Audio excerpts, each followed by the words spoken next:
விவசாய சங்கங்களின் கூட்டு இயக்கம் சார்பில் விவசாயிகளின் கடன் விடுதலை மாநாடு ஈரோடு வ.உ.சி. பூங்கா மைதானத்தில் நடைபெற்று வருகிறது. இதில் தமிழ் மாநில காங்கிரஸ் கட்சியின் தலைவர் ஜி.கே. வாசன் பேசி வருகிறார். அதன் நேரலையை வழங்குதல் இத்தகைய திட்டங்களும் நடைமுறைகளும் வழிமுறைகளும் இதில் இடம்பெற வேண்டும். இத்தகைய நிதிநிலை அறிக்கையை மத்திய அரசும் மாநில அரசும் வருகின்ற ஆண்டுகளிலிருந்து கொண்டு வர வேண்டும் என்பதுதான் தமிழ் மாநில காங்கிரஸ் கட்சியினுடைய வேண்டுகோள் என்பதை இந்த நேரத்திலே நான் தெரிவிக்க விரும்புகிறேன். நண்பர்களே, விவசாய தொழில் என்பது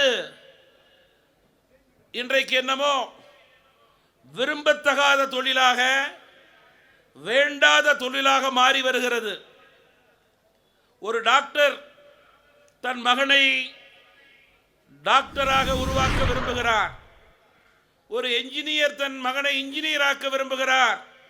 வழக்கறிஞர், தொழிலதிபர், பேராசிரியர் எல்லாம் தங்களுடைய மகன்களை தாங்கள் தொழிலிலே சீரும் சிறப்புமாக வளர வேண்டும், உயர வேண்டும், சிறக்க வேண்டும் என்று விரும்புகின்ற சூழலிலே ஒரு விவசாயி தன் மகனை விவசாயியாக உருவாக விரும்புவது கிடையாது. அப்படியே தந்தை விரும்பினாலும் கூட மகன் விவசாய தொழிலை விரும்புவதில்லை, வேறு தொழிலையே விரும்புகிறான். காரணம் என்ன?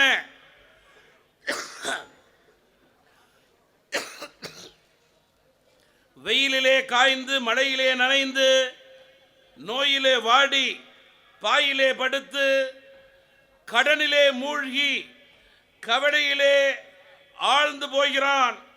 அவன்தான் இன்றைக்கு விவசாயியாக இருக்கிறான் என்பதை வேதம்